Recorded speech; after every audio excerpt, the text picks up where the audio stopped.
I know you heard me on the radio flexing. She loved the sound of my voice, it's the best thing. Daydreaming of the jazz all day. Pick up the phone late night with Larry K. I know you heard me on the radio flexing. She loved the sound of my voice, it's the best thing. Daydreaming of the jazz all day. Pick up the phone late night with Larry K.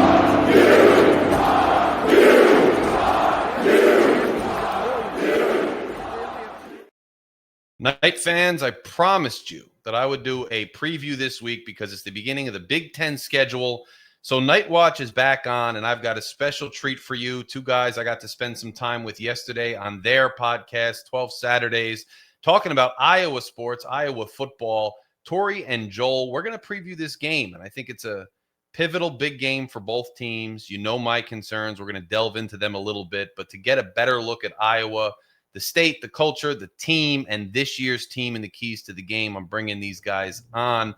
Guys, fun fact, we talked about music a little bit before. That intro is a portion of a song off my upcoming album. So that's me on the keys, all the instruments, and my voice there. So I'm sitting here thinking, man, you know, I got into some East Coast conservatories coming out of high school. Like, I think I'm the musician. And then you're here, like, not just playing, but you're spitting lyrics. You've got a whole intro, and I can only write comedy parody songs. That's about all I can do. Hey, I did. The part about the intro I love the most was that basketball scene, because I feel like, wasn't that the same corner where Jordan Bohannon hit that fadeaway three? It wasn't Jordan Bohannon. It was Joe Wieskamp. It was Joe Wieskamp. And so I live in Muscatine, Iowa. Joe Wieskamp's father and my father were business partners for 27 years. Wow. And my wife was Joe's second grade teacher. I have a picture of me holding 6-month-old Joe Wieskamp at my high school graduation party.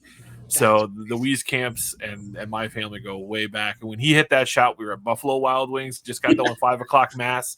He hit the shot, and my 5-year-old son at the time, it was his hero, because one, it's the only person on TV he knows, and two, he just hit a game-winning shot that none of us had ever seen him hit that before. So. I mean, look, the Wieskamp and they were murderers from beyond the arc for us, and it's so brutal. That was a brutal game. And then the converse was Purdue, which we were Purdue killers a couple times, and that was an awesome shot by Ron Harper Jr. So yeah, Big Ten hoops, man. Another awesome thing to reconnect with you guys on. We'll have to come back for that. Just for the fans who might be wondering, where's Joe at now, because he got drafted by the Spurs. He's playing in Germany, and he's doing pretty well. His brother-in-law, Jack Campbell, is the starting middle linebacker for the Detroit Lions. So there's a lot of success in the they married sisters.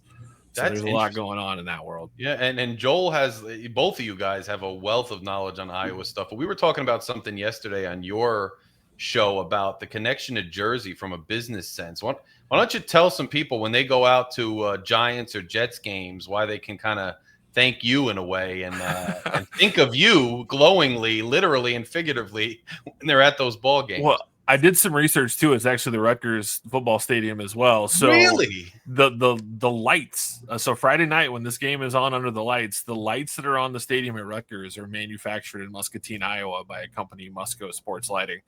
They're the global leader in sports lighting. I used to work for them. That's how I know so well. I still have some great friends there. But yeah, MetLife Field, where the Giants and Jets play. That is, is that what it's called now? Is it MetLife? MetLife Stadium. Yeah, it used to be Giants Stadium because the Giants came first, and the Jets joined. They're like, we can't keep calling it Giants Stadium, call it MetLife, and they switch, green to blue. It's miraculous. Well, and the history goes Musco did the old Meadowlands too. So I mean, they've been around since the 70s. Yankee Stadium. The lights at Yankee Stadium are turned on at a control center in Oskaloosa, Iowa. So it's really, yeah. It's a whole system. Is it because they specialize in lighting, of that literal physical size, or the? No, I mean their bread and butter is Williamsport, Pennsylvania, Little League fields. That's their bread and butter is just lighting local municipality, Little League, softball, baseball, soccer, diamond, whatever. They do it all. But yeah, so that's Friday Night Lights are really brought to you by the state of Iowa. That's amazing. That's quite frankly amazing. I love the field of dreams, one might say, Larry. Well, yes. And that's my iconic. Well, I have, two real things about Iowa. One, the Field of Dreams, because it's one of my favorite movies and it's just excellent in every way. And I heard is that true that field exists and it's still there? Oh yeah, it's right. I trout fish near there. It's a beautiful part of People think of Really? Iowa as being super flat, but that part is didn't get the glaciers on it, and so it's like hills and trees and streams, and then that And baseball field cut it at the corner. Well, that's an interesting thing too, because I drove, like I had to drive. I drove out to Nebraska. My buddy played for Nebraska, and so I Sorry. had a wedding out there.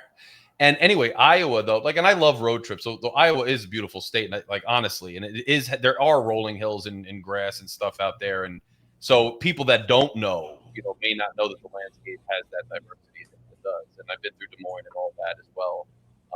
So that's interesting, and I love that film and that field and stuff. So that's cool to know that you spend some time around there as well. Um, yeah, it's about 2 hours away from the area that Tory and I live in. wow. I actually am my 9-year-old son is playing in a travel baseball tournament there next summer. So they've built it out. They have complex. Frank Thomas is now a part of an ownership group that owns it now, and they're making a permanent Major League Baseball stadium there that they're going to have a regular Major League Baseball game there. That's really cool. It's a real baseball destination. Yeah, I'll have to make a pilgrimage, and then link up with you guys. Maybe I'll make a pilgrimage, because that's pretty cool, man. That's really cool. And Tory, you were talking about the fact that there's a significant Iowa presence out this way. You had spent some time in, was it a New York City bar, an Iowa bar? Yeah, I think it was called Opal, I think. And Mhm. so you get a lot of, and Iowa's business school, the Tippie College of Business, is surprisingly has a pretty strong finance program. Oh yeah. And so they actually send a lot of folks out there to work in Wall Street and things like that. So yeah, pretty big Big Ten contingent, and especially from the University of Iowa out there in New York. So go ahead, Joel. Well, so we're helping boost your economy by sending our grads out to Manhattan to work in your area. And you guys have boosted the Iowa football program. Well, Tory and I talked about on our podcast kind of the Mount Rushmore of New Jersey natives who have found their way to Iowa City. And there was a great tight end named Scott Slutzker, who's from Hausbrook Heights. Leroy Smith, who is an All-American and Big Ten Defensive Player of the Year in 1990 from Sicklerville. Danon Hughes, who's the color commentator for the Kansas City Chiefs radio broadcast, is a Bayonne, New Jersey grad, and he was an All-American baseball and football player for the Hawkeyes. And then NFL Hall of Famer Andre Tippett from Newark is an Iowa Hawkeye. That's amazing. And Doak Walker Award winner Sean Green's from Sicklerville as well. From the Jets. Wow.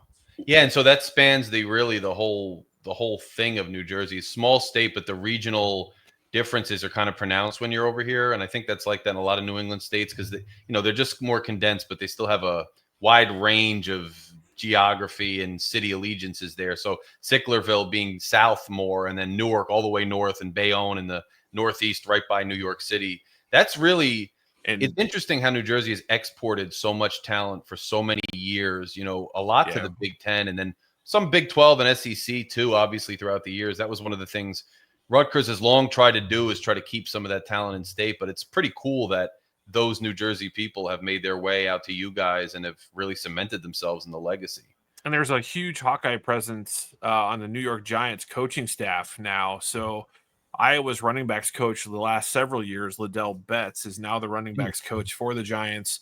And Kirk Ferentz's two younger sons, Stephen and James, are on the staff for the Giants as well. So Kirk has two sons coaching for the Giants, and his oldest son, Brian, is the tight end coach of Fresno State. But Brian Daboll has really gone after the Iowa Hawkeye coaching tree to try to save his job this year. So, it's really interesting how much crossover and things there are between states and in this conference. And I'm sure if we compared other states too, but I think there's something special within this conference, especially when you're talking about big state schools and how quality the educations and the cultures are at these places and these schools. And I think that segues kind of into something else I wanted to touch on before we jumped into, the football in this game, is just the Big Ten in general. I know Rutgers fans have absolutely loved joining the Big Ten and being a part of the culture, the tailgate culture, the fan culture. I really can't say enough about the fan culture, just the exchange of like we're having here, the culture exchange of just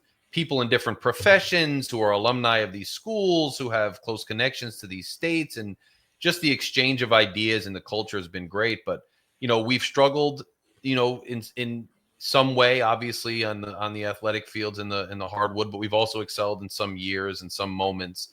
And we've absolutely loved joining it. And so how has it been out there with you guys, with the fan base, initially, and then over time as Rutgers has become, not really the newest kids on the block anymore with the West Coast teams? How has that been received, and how has that evolved over time with you guys? I mean, speaking for myself, and I 100% agree with what you're saying about the Big Ten. I happen to have grown up in Madison, Wisconsin, the home of the Badgers, and then went to college in Iowa and live here now. So it's kind of in my DNA. And in retrospect, it's interesting that I think Rutgers fits in a lot better than some of the other ones. I would say just because of its, being the state school of New Jersey, and having the longest football history literally in the country. So I think both those things are absolutely fabulous. It's a little weird for it to be in such a huge metro area. That's a little unusual for us. I mean, I guess, unless you count Minneapolis as a huge city, which most people don't.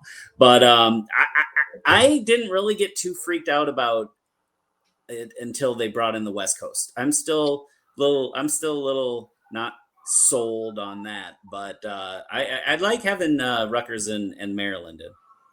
So some of that is because Tory has sat through some god awful performances west of the Rocky Mountains, but when Iowa has traveled out to California and play. I fortunately have not been on those trips, so I haven't had that trauma. But I think, especially when it pertains to Rutgers, I think Iowa and Rutgers are very similar from a university standpoint. I think both really pride themselves on being great liberal arts universities.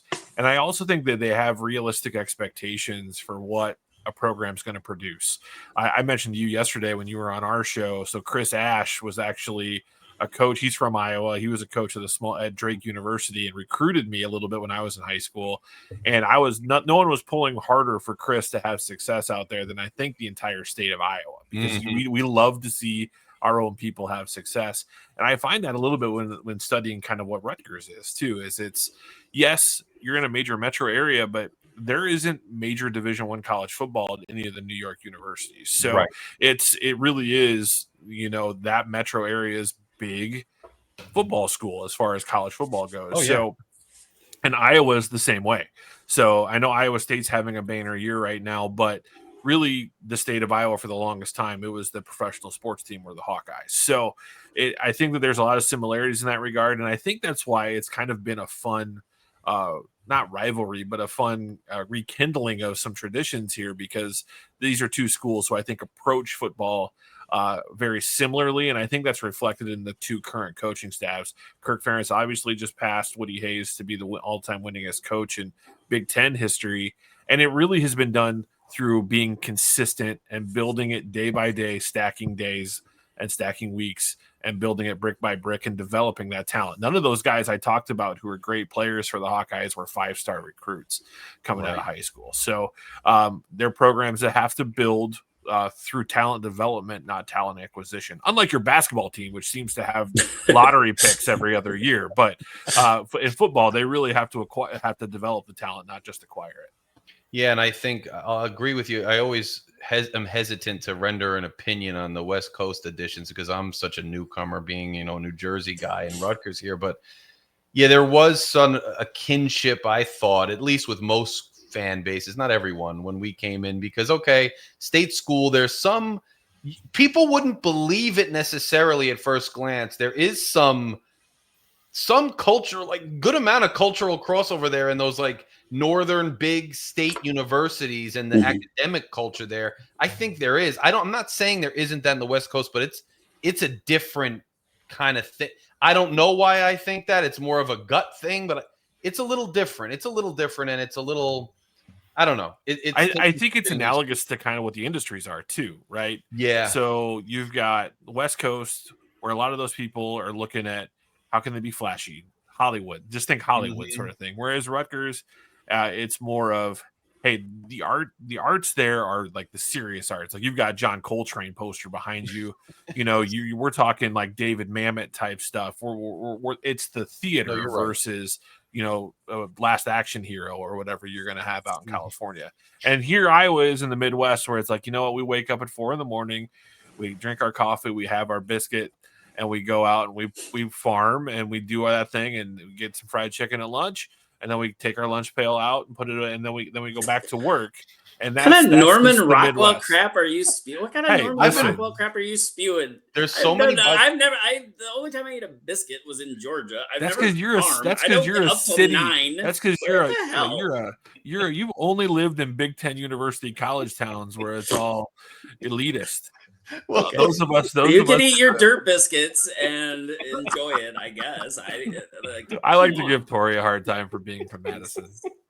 Well, it's funny though, because when you say all that, people don't realize it's the Garden State, New Jersey. There's still a good 100%. amount of farms. They're not necessarily as big and strong, but they're out there. And I also think, yes, where you are, where we're out here, there's a lot of farmland and whatnot. There's also Chicago. There's also Minneapolis. There's also Detroit. And so I think there is some shared grit and kind of in post-industrial thing. No, if you came to Davenport, Larry, you would see it looks like the opening of The Sopranos. Factory, we got a giant Alcoa factory, we got 3 John Deere factories. So you look, and there's the river, and it's got the smokestacks, and I think there's a kinship because of that. I'm a photographer, 2 urban photographers, so I'll come out there, but I do think there is that, and I think it's a little different on the West. But it's good to hear that that's kind of the perception of you guys. And Joel, what's up? I'm just thinking, I when Kirk Ferentz got to Iowa, it was all about breaking the rock. That was the mantra. That was painted on every wall. It's not the blow that makes the rock break. It's the 600 blows before it that makes the rock break. And, Greg Schiano has done the same thing with his mantra of keep chopping. It's the exact same mentality. And Schiano, he comes from the Joe Paterno tree. Kirk, while he didn't play for Penn State, grew up in Western Pennsylvania. His father-in-law and brothers-in-law played for Penn State. Joe Paterno, Chuck Noll were his heroes growing up. So there is a lot of similarities between how these programs operate. And I think to segue there too, like Greg Schiano said this week that, he admitted it, and this has long been what Rutgers fans have discussed. That's who we want to emulate is the Iowa program, Kirk Ferentz, that development of talent coming out of high school that may not be all 5 stars, but who buy into the culture, who develop into good players. And you have what you guys have is a consistent winning culture where, yes, you may not be Ohio State every year or whatever, but you're in contention. When it was in 2 separate East and West, the conference, you guys made it to the championship more than once. So, I think we would love to get to that level where we're a consistently winning and strong program. Tell us, because I know the last few years we've had some concerns with offense. You guys have, but the defense has remained strong. And then with us, it's the opposite, right? We had no offense, great defense, and now this year it's the absolute opposite. And here's the thing with Rutgers, though. And before I ask you about how your season's gone, how you feel the last few years, what you think about this season and going into the game. Rutgers has had this thing, the fan base, where every year since we've gotten better in Schiano 2.0, and as he's tried to claw his way up to being the type of program that Iowa consistently is, we consistently think, okay, this is the year that one of these trench-heavy, really strong, Midwestern teams, whether that's Iowa, and I know Nebraska's not a perennial traditional Big Ten team, but whether it was them, whether it was Wisconsin last year, who had a down year, but pummeled us. We always think, well, this is the year that we're going to be able to beat that team, and yet we've fallen short. I hope one day we get there, and we're trying to do it Friday. But what has your outlook been on Rutgers to the extent that you followed it with, in terms of being able to compete with those teams in the trenches? And how's Iowa doing this year? Are you confident going into Friday that strong team, that strong defense, and that force in the trenches is going to once again triumph over Rutgers, because it's just a little bit ahead and has been for a very long time? Well, first of all, Larry, saying that Iowa has struggled on offense is like saying the Titanic had a little bit of problem with overdoing the ice. It's been an out and out disaster. Less than 100 yards passing in some games. And then this is more in the last 2 years. Deacon Hill, bless the guy, should have been nowhere near a Division I football field, let alone a Big Ten school. They have a quarterback now. He's still fitting into the system. He missed spring practice. He does like to run. And so I would say the part that would concern me, Larry, for you is I saw some stats where I want to say Rutgers is in the high 120s, 130s in yards per rush Yeah. allowed. And Iowa's 30th in the country at 214 yards per game rushing. Now, 2 of those are against complete tomato cans, the University of Albany and UMass, who I thought only had a basketball program until I saw them come off the bus. That was weird.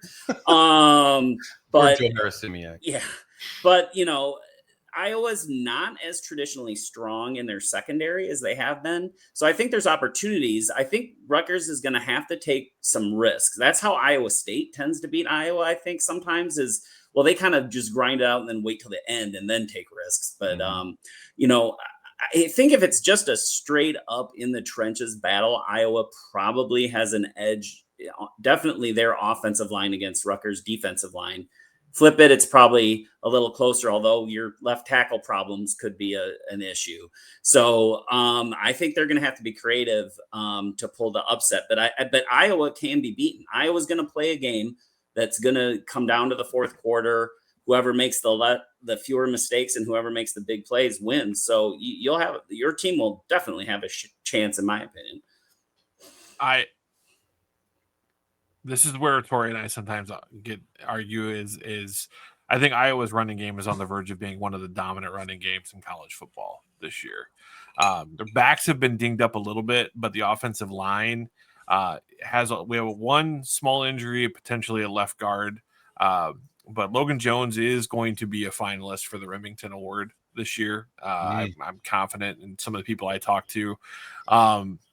For your audience's background, I'm a former NAIA defensive line coach and high school coach in Iowa, and some of my closest friends are NFL scouts, and so I have a lot of sourcing that goes into these NFL discussions. Jennings Dunker right now is being graded as the number 4 offensive tackle in the draft, Iowa starting right tackle. So those wait till you see him, Larry. Wait till you see him. He looks like a freaking so remember the Viking or Simpsons something. episode, The Shining, when groundskeeper Willie is all jacked? Yes. So Yes. that is Jennings Dunker. He's got a bright red mullet. He's huge, but he's giant mustache. I sit close to the field too, so I'll know. I can see heights and how big guys are, so I'll notice them. He is a 2-time Solon Beef Days hay bale toss champion, along with the right guard Cade Pieper. He's the reigning champ 2 times. 2 other guys who have won that competition twice are Tristan Wirfs and Tyler Linderbaum. So that just gives you that. Joel, you're gonna have to explain to these Jersey fellas what a hay bale toss. No, they're the Garden State. They know what hay bales are. Yeah, so it's like kind of like a distance, like a shot put, but it's a hay bale. Correct, but it's like a high jump. So they're throwing it over a bar, so the bar keeps getting raised up. So it's like throwing it up into like the second or third story of a barn. Yeah. So it's legit. You go to the YouTube. You can was it 11 feet this year? Yeah. He was throwing. That makes sense for old linemen. Now wonder we can't get push off the line. You guys are freaking throwing hay bales on barns. What are we doing? I think we'll get some push and be able to run the ball. Here. We'll get some push and be able to run the ball. Gronowski, our quarterback, is obviously a Walter Payton Award winner at FCS. He's a national champ. He's the winningest active quarterback in college football. He broke that record against UMass as well for career wins. So hopefully he can get the ball rolling. But we talked about it on our podcast. If he were to get hurt, Hank Brown, who is an Auburn transfer as the backup, is actually probably a better passer. So it'll be interesting to see if Iowa's receivers can catch the ball. But you talked about all the 3 phases of the game.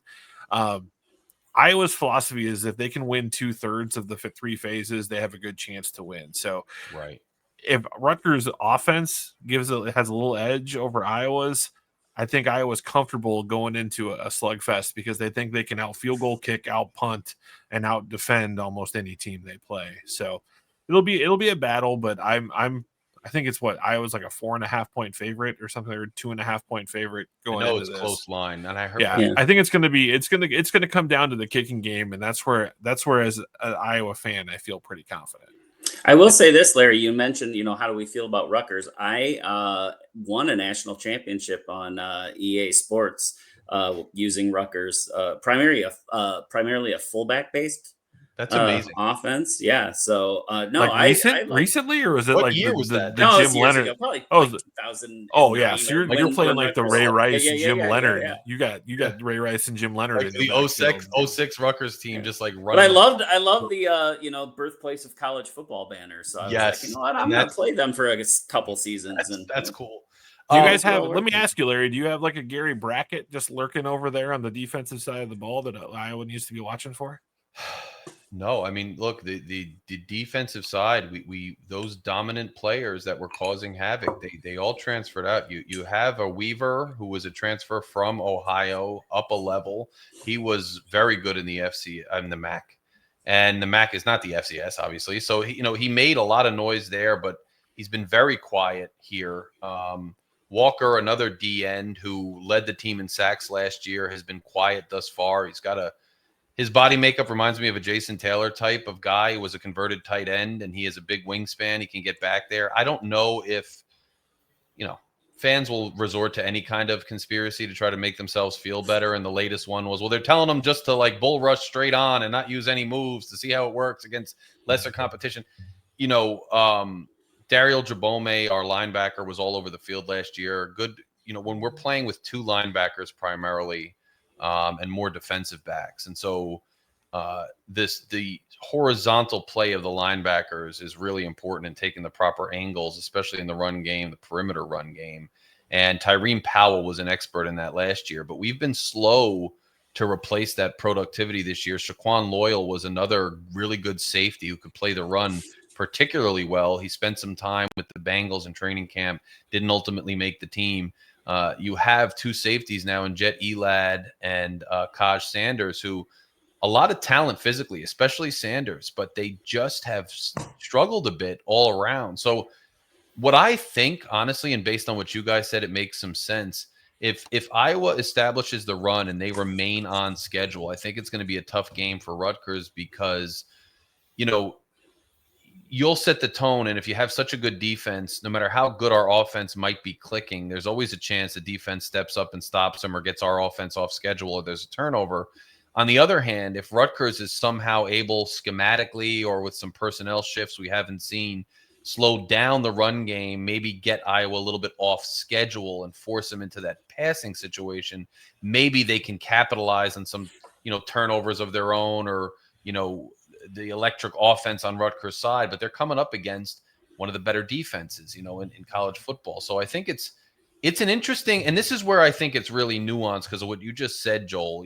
We're looking at it as, Rutgers' strength is their offense, Iowa's strength is their defense. So the strengths going up against each other and the weaknesses going up against each other. But if the run game, and this is where I look beyond just the numbers and beyond the vibes of a struggling offense, and you look at some of these players you're mentioning along the line and in the backfield and even at the quarterback position as far as running, and it presents some problems for Rutgers. We just don't have those dominant linebackers and D linemen. Blue Eli, who was a starter on the interior of the defensive line, is out for the season. That was a preseason injury, and he was a good run stopper in the middle there. So I don't know if it's going to look like bringing certain personnel down for the purposes of stopping the run if we're not fearing the pass as much. I don't know if it's personnel shakeups. Abram Wright, who was slow to get started this year because of an injury, has been working his way back into the lineup, replacing Moses Walker at times. And I think he might have looked better over the last game or two than Moses Walker, just with his angles and being in position. So I'm just not confident as in years past where I could pick out a guy and tell you that guy is going to wreak havoc. That guy is a playmaker on defense. Now, maybe one of those guys emerges. Maybe there's a schematic adjustment that can be made to bring out a strength of a player like that for Rutgers. But as of right now, I don't see it. And I think I could name you a couple guys on offense. But when it comes to defense, it's tough. And I just think Rutgers – if I'm Rutgers, I'm selling out to bring pressure at the line of scrimmage and try to slow down the run because the secondary hasn't been great anyway, in pass, not pass protection, but in coverage. And the D line's not getting pressure. So when the quarterback has all day, he's going to complete the pass anyway. You might as well bring pressure to try to slow down the running game and maybe fluster the quarterback in the passing game. That might be their best chance. I don't know if they're going to do it. Rob Smith thus far has not done a lot of it, but they're going to have to get Iowa off schedule, in my opinion, in order to slow them down and speed the game up and let their offense make big plays, which I think is this year. Rutgers can run the ball, and they got some maulers on the interior line there. But like Zach Zelinskis, the center is a bit of a mauler. Brian Felter, was a mauler since he was a freshman. He got some reps. You're like, wow, that kid's going on. At people. The run game we can get after, but Iowa's defense again, those trenches winning a contest. I don't know. Yeah. Well, and Aaron Graves is probably our best player on defense, and he's right there at D tackle. So he's that'd be the guy that I would, if I was a Rutgers fan, I'd watch him, number 95. Just a big small town Iowa kid who was also a 4-star recruit and was a Army All-American. So he's one of the few highly touted recruits that we've had, and he decided to stick around for an extra year, even though he was draft eligible last year and would have probably been a top 4-round pick last year. So that's tackle. That's going to be interesting. We're going to want to establish the run to play the pass off of it. The pass is our strength. Ethan Kaliakmanis has done well for us. These receivers, that's like I said, watch if Ian Strong plays, because he's a heck of a playmaker. May not, there's some speculation he'll go to the league next year. He's that good. He's that big. He's going to have a good year this year to do it. And KJ Duff is another just, 6'5", I think, player. Ridiculous wingspan, huge playmaker. And then you got DT Sheffield in the slot, who's really fast. Ben Black coming off the bench. So they want to establish the run, to play the pass off of it, to get teams off balance, give themselves some room. And Ethan can complete some passes to these talented receivers downfield. Kenny Fletcher, the tight end, another weapon. But I'm curious to see, you start clogging up run lanes, and then you start collapsing pass protection a little bit, and things don't always work out well. So if this game gets to a point where Iowa's, again, I sound like a broken record, but if they run that ball and set the tone and stay on schedule, I think it's going to be tough for Rutgers to consistently match it. Whereas if we get Iowa off balance a little bit with the crowd and with the energy and with the offense with potential for big plays, it could change it. That's kind of, I think that's the crux. Yeah, one thing that I think would bode well if I was a Rutgers fan is that, unlike most years, outside of our punt returner, who's going to be an All-American again, there's not that guy on Iowa, on either, really, especially on offense, though. There is no Caleb Johnson that's going to suddenly burst. Now, that could emerge. We haven't seen it through 3 games yet, but usually, you have a Cooper DeJean, you have a Caleb Johnson, you have a guy that you feel is kind of has the Superman cape. And I don't know, Joel, do you feel we got other than Caleb Weejan, our punt returner, we have a lot of good players, but I don't see a lot of it guys. That it when you see it. I think the it guy is Gronowski, and we see it when he's running the ball. And the fact that we have that option, literally and figuratively, at the quarterback position, I think is going to be a big difference maker. But we're now at the show me stage because we haven't really seen it yet from an offensive standpoint. But we quietly scored 47 points last week. You don't just stumble into a 40 burger on a Saturday evening. So I know one of those was a punt return for a touchdown of 95 yards. But we had two punt blocks for touchdown. Yeah, and Iowa gave up one. So yeah.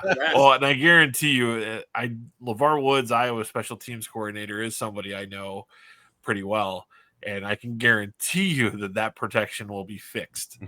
It better be. I hope not, but yes, it better be. And so would you? Gronowski now, are you talking about more designed runs that he has that ability, or not necessarily the scrambling type thing? Because if anything, the biggest curse he's had this year is he's held the ball too long. There's been times where he should just tuck it and run, and he's been trying to read and find a guy downfield.